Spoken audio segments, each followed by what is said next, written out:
Olá, pessoal, tudo bem? Aqui é Márcia Gonçalves e estamos começando mais uma aula sobre inteligência emocional. Na última aula, nós conversamos sobre o sistema cerebral de recompensa, que é aquela região do cérebro que nos motiva a repetir todas aquelas ações, atitudes e comportamentos que nos dão prazer, que nos dão satisfação. Quanto mais satisfeito eu fico, mais eu sou motivado a repetir. Então, Márcia, eu só devo fazer aquilo que me deixa feliz, que me traz felicidade, me dá prazer? É claro que não, porque aí entra em ação uma outra região do cérebro que vai nos ajudar a fazer essa análise de uma forma mais racional.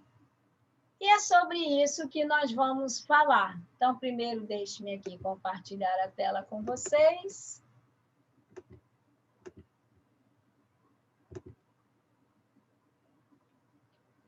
Nas aulas anteriores, nós falamos ali sobre os 3 níveis de organização e processamento das informações. Como você já sabe, nós captamos as informações do nosso meio ambiente pelos nossos sentidos, através dos nossos sentidos. Essas informações elas são encaminhadas para o sistema nervoso central, onde serão organizadas e processadas para que seja enviada de volta a resposta que será ali a nossa ação, nosso comportamento, a nossa atitude diante de uma determinada situação.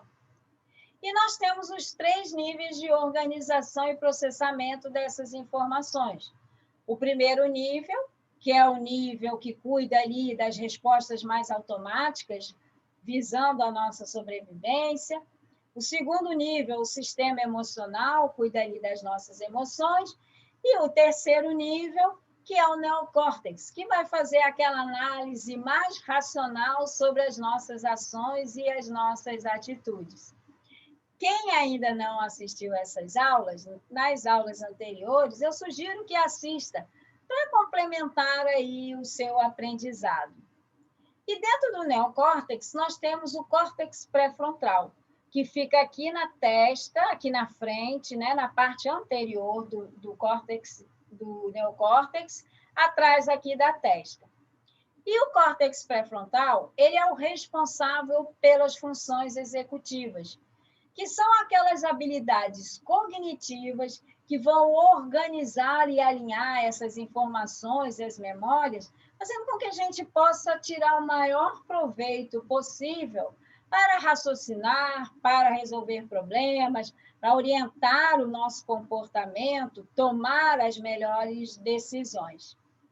As funções executivas, elas se desenvolvem desde ali do nosso primeiro ano de vida e vai se aprimorando ao longo da nossa existência, conforme as experiências que vivenciamos e os aprendizados que vamos adquirir. Nós temos aqui a atenção seletiva, que é para onde eu vou direcionar o meu foco. Por exemplo, amanhã eu tenho uma prova, então eu vou direcionar o meu foco para estudar e deixar o celular de lado. A categorização, a organização das coisas, dos objetos, pelas características que elas têm em comum. Então, por exemplo, organizar o seu armário pelas cores que estão, pelas roupas que estão com cor azul, depois as roupas com cor vermelha, as roupas com cor amarela.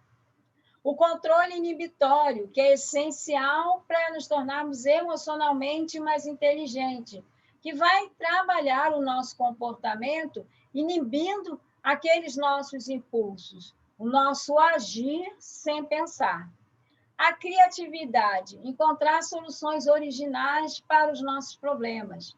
A fluência, ter o comportamento e a linguagem organizado e de forma que as pessoas possam entender. A flexibilidade cognitiva, encontrar várias soluções para um mesmo problema.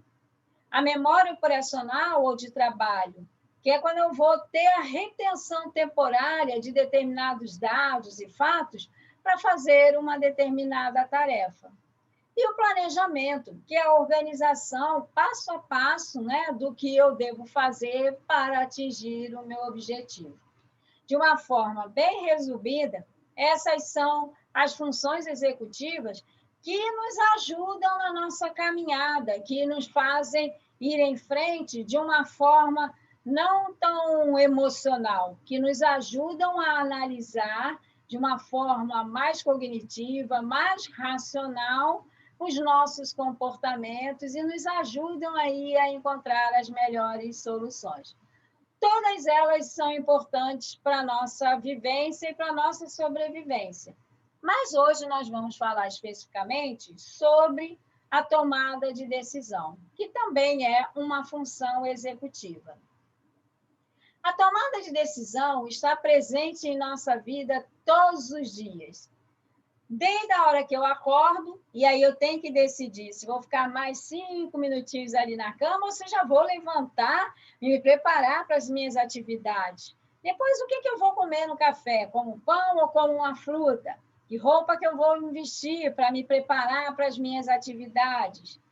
Então, a tomada de decisão, ela está presente em nossa vida desde a hora que acordamos. Ao longo do dia, nós tomamos várias decisões para caminharmos fazermos as nossas atividades e caminharmos em direção aos nossos objetivos. Ela está presente em todos os ambientes, seja no nosso ambiente familiar, profissional, pessoal, com os amigos. Nós estamos sempre decidindo se vou tomar um chopp ou se vou ao show com os amigos. O que eu vou decidir fazer? Então, eu estou sempre tomando decisão. Mas o que é tomada de decisão em si? É uma função executiva que promove ali a análise e a escolha entre várias alternativas disponíveis do curso de ação que a pessoa deverá seguir, como diz Chiavenato. Então, o nosso cérebro, ele trabalha organizando e processando as informações para que a gente possa ter uma resposta, ter uma escolha, ter uma tomada de decisão para atuar naquela situação. E essa tomada de decisão, ela vai sempre envolver o passado, o que está guardado ali nas nossas caixinhas, o presente, aquilo que eu estou vivendo naquele momento, o que eu preciso decidir, e o futuro, porque eu tenho que analisar quais são as consequências daquela tomada de decisão hoje para o meu futuro. Então, a tomada de decisão, ela envolve uma série de ações mais complexas para que eu encontre uma resposta mais adequada para aquela situação. E esse processo de encontrar essa resposta ocorre em 2 sistemas de processamento. O primeiro sistema é o sistema ascendente, bottom-up, de baixo para cima, que é intuitivo, automático e inconsciente. É quando eu tenho a resposta rápida, a resposta pronta. É o meu emocional encontrando a resposta de uma forma rápida para uma determinada situação. E aí que nós podemos correr o risco, né, de agir de uma forma mais impulsiva. E essa resposta, algumas vezes, ela não vem de uma forma correta, que é aquela situação, né? Eu soquei alguém, né? Estava ali, fui ficando cada vez mais tenso e acabei socando uma pessoa, né? Ou dando uma resposta mal criada. E aí depois você para pensar e diz assim, eu nem sei por que eu fiz isso. Porque você respondeu de uma forma intuitiva, automática e inconsciente para aquela situação. Já o outro lado, que é o sistema descendente, o top-down, é de baixo para cima. É o neocórtex comandando as suas tomadas de decisão, de uma forma lógica, racional, reflexiva, analítica, que vai qualificar aí o seu raciocínio, as suas orientações e tomar a decisão mais lenta, de forma mais gradual, mas com certeza com maiores possibilidades de acerto. Então, eu tomo a decisão de uma forma rápida, intuitiva, automática, inconsciente, ou eu posso tomar uma decisão, mandar mais energia, que vai ser lógica, que vai ser racional, que vai demandar uma maior análise, vai demorar, vai ser uma resposta mais lenta, mas com uma possibilidade de acerto maior. O psiquiatra Irving Allen, ele nos traz aí 4 situações que atrapalham a nossa decisão. A primeira, não decidimos porque temos medo de ser responsáveis por nossas decisões. A questão da autorresponsabilidade. Muitos de nós preferem terceirizar essas decisões e aí até depois culpam o outro pelo que aconteceu. Então, ele tem medo de assumir uma determinada situação, tomar uma determinada decisão e arcar com as consequências daquela decisão. Não queremos desistir de outras possibilidades. Ou seja, se eu decidir por A, eu vou perder o B. E aí, muitas das vezes, eu também não quero perder o B, porque o B ele é tão bom e tão interessante quanto o A. Então, a gente acaba não decidindo. O terceiro, evitamos tomar decisões para não nos sentirmos culpados. Vamos trazer aqui o exemplo da mãe, que tem que ir trabalhar, e aí o seu filho está ali doentinho, e ela vai para o trabalho, acaba deixando o filho ali doente, e vem aquele sentimento de culpa, de ter que deixá-lo aos cuidados de outras pessoas para que ela possa assumir o seu compromisso profissional. E no quarto, nós evitamos tomar decisões para não pensar em tudo que deixamos de usufruir, em todas as alternativas. Porque muitas das vezes, nós, para uma determinada situação, nós temos várias alternativas sobre o que fazer. E aí eu não quero perder essas alternativas. Ou será que eu explorei todas essas alternativas e eu acabo não decidindo? Então, antes da gente continuar, escreva aí nos comentários. O que você já deixou de decidir? Que decisão você já deixou de tomar? E por que você fez isso? Quais foram as consequências que elas lhe trouxeram? Você já deixou de fazer um curso e acabou perdendo uma promoção? Ou você já deixou de trabalho para cuidar do seu filho doente e não ficar com aquele sentimento de culpa? Escreva aí nos comentários o que você já deixou de fazer, já deixou de decidir porque você tinha medo e de arcar com as consequências. Deixa aí seu comentário. Então, Márcia, para que eu possa ter a melhor decisão, eu devo estar sempre analisando de forma racional as minhas decisões? Pois é, acontece que as emoções elas estão presentes nas nossas decisões, porque nós aprendemos de forma emocional. Todas as experiências, as vivências que nós temos, elas são guardadas lá no cérebro de uma forma emocional, ou pelo lado positivo ou pelo lado negativo. E essas memórias que estão guardadas, elas se transformarão em pistas emocionais para que possamos tomar a decisão.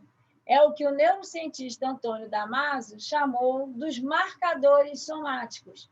Eles vão nos conectar com as nossas experiências anteriores, avaliar se aquela decisão nos trouxe uma experiência de valência positiva ou não, se foi uma recompensa positiva ou se foi uma punição, e vai me ajudar a tomar uma decisão naquela situação atual. Então, por exemplo, voltando o exemplo da dieta, daqui a 3 meses você quer perder 2 quilos e você tem os passos a passos até atingir o objetivo. De outras vezes que você quis fazer a dieta, nesse passo a passo, você não conseguiu deixar de comer a pizza, de comer a batata frita, de comer o chocolate. E o que aconteceu? Que ao final dos 3 meses, você não conseguiu perder os 2 quilos que você desejava. Então, fica registrado para você que aquela alimentação, ela lhe trouxe uma frustração, ela lhe trouxe uma punição.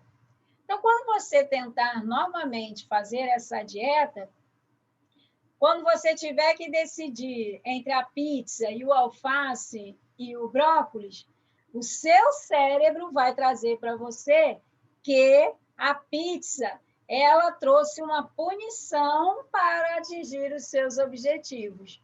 E aí vai te ajudar a trocar a pizza pelo alface e pelo brócolis. E como nós falamos na aula anterior, quanto mais eu como alface e brócolis e percebo a mudança no meu corpo, indo em direção ao meu objetivo, mais feliz, mais satisfeita eu fico. E aí eu vou fortalecendo esse caminho neuronal de comer o alface e o brócolis e vou enfraquecendo o caminho neuronal de comer a pizza. E assim eu consigo atingir o meu objetivo.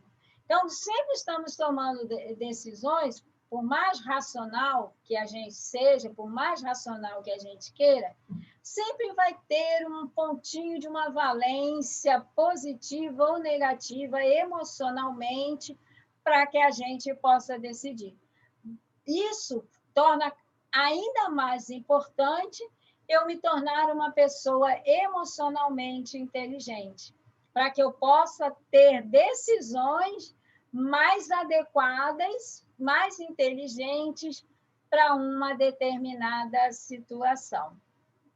Então, já escreveu lá no comentário o que você deixou de decidir porque teve medo?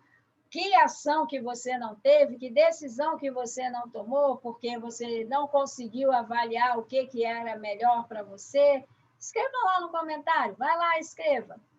E também compartilhe esse nosso vídeo com o maior número de pessoas. Vamos levar esses conhecimentos, essas reflexões, para que as pessoas consigam se tornar emocionalmente mais inteligentes e tenham uma vida aí mais equilibrada, uma vida mais feliz.